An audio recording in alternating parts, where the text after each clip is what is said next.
मध्य प्रदेश में असेंबली इंतखाबात के पेश नजर भोपाल आलमी इज्तिमा की तारीख में तब्दीली की खबर है। बताया जा रहा है कि अब आलमी इज्तिमा 3 दिनों का होगा। इससे पहले ये इज्तिमा 4 दिनों तक जारी रहना था। भोपाल के सहरोजा आलमी तब्लीगी इज्तिमा का आगाज 23 नवंबर से होगा। रियासती असेंबली का इंतखाब 28 नवंबर को है। आलमी तब्लीगी इज्तिमा की तैयारियां आखिरी मरहले में हैं।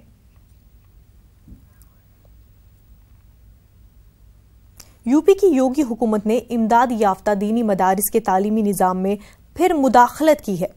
इस बार दीनी मदारिस के इम्तहान उर्दू ज़ुबान के साथ साथ हिंदी में भी देने का ऑप्शन दिया गया है। मदारिस में सख्त बेचैनी देखी जा रही है। इससे पहले कभी ऐसा नहीं हुआ है कि दीनी मदारिस में उर्दू के इम्तहानात किसी दीगर ज़ुबान में कराए गए हों। योगी हुकूमत की इस मुदाखलत की चार जानिब से तफ्तीश की जा रही है। रेलवे टेंडर घोटाला मामले में आज दिल्ली के पटियाला हाउस कोर्ट में समाअत होगी। अगली समाअत के लिए 20 दिसंबर की तारीख मुकर्रर की गई है। तेजस्वी यादव और राबड़ी देवी कोर्ट में पेश हुए और लालू यादव भी वीडियो कॉन्फ्रेंसिंग के जरिए पेश होना था, लेकिन अब वो वीडियो कॉन्फ्रेंसिंग के जरिए भी पेश नहीं हो सकते हैं। उनकी तबीयत खराब बताई जा रही है, इसीलिए उनको अगली समाअत में पेश होने को कहा गया है। वाज़ेह है कि लालू और अहले खाना पर रेलवे में टेंडर दिलाने के नाम पर जमीन लेने का इल्जाम है।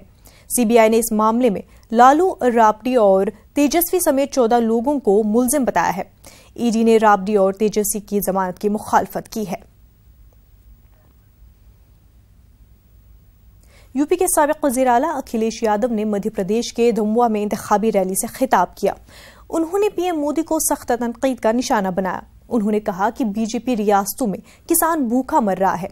अखिलेश ने कहा कि पीएम मोदी की मन की बातों में अब कोई दम नहीं रह गया है। सरकार के सबसे बड़े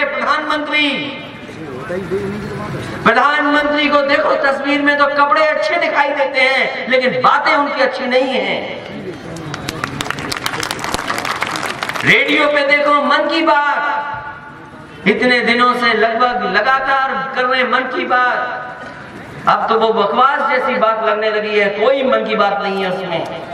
उन्होंने कहा कि हम किसानों की आय दोगुनी कर लेंगे। बताओ कोई किसान यहाँ बैठा हो जिसकी आय दोगुनी हो गई हो? प्रधानमंत्री कितना घूमे हैं, दुनिया का एक आध देश बचा होगा, वरना सब देश घूम लिए। और अगर अगली बार मौका मिल गया तो भारत में कम रहेंगे, विदेश में ज्यादा रहेंगे। हम पूछना चाहते हैं, बताओ दुनिया में इतने देश घूमे आपने, अमेरिका घूमा, इंग्लैंड घूमा, जर्मनी गए, चीन हो आए आप, रशिया हो आए, फ्रांस हो आए, ये ताकतवर देश हैं, जापान हो आए। हम उनसे पूछना चाहते हैं, बीजेपी के लोगों से, अगर दुनिया में एक भी किसान इन देशों में आत्महत्या कर रहा हो तो बता दो। और भारत में बीजेपी की जहां जहां सरकारें हैं, लगभग 40,000 पिछले 4.5 साल में किसान आत्महत्या कर चुका है। और आरएसएस की मंसूबाबंद साजिश के सबब मुल्क में अफरा तफरी का माहौल है। सीपीएम पॉलिट ब्यूरो रुकन प्रकाश क्रात ने कहा है कि बीजेपी का 4.5 साल दौर इक़्तिदार मुल्क के लिए नुकसानदेह रहा।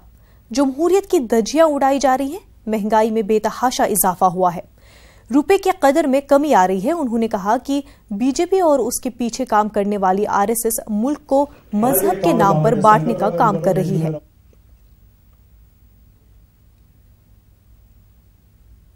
The BJP, and guided by the Rashtriya Swayamsevak Sangh, the RSS,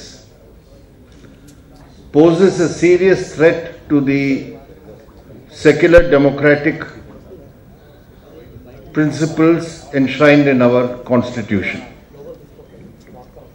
And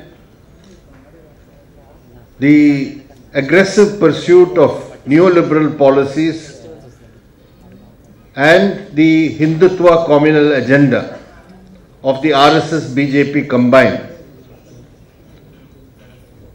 is going to bring about an authoritarian regime in our country.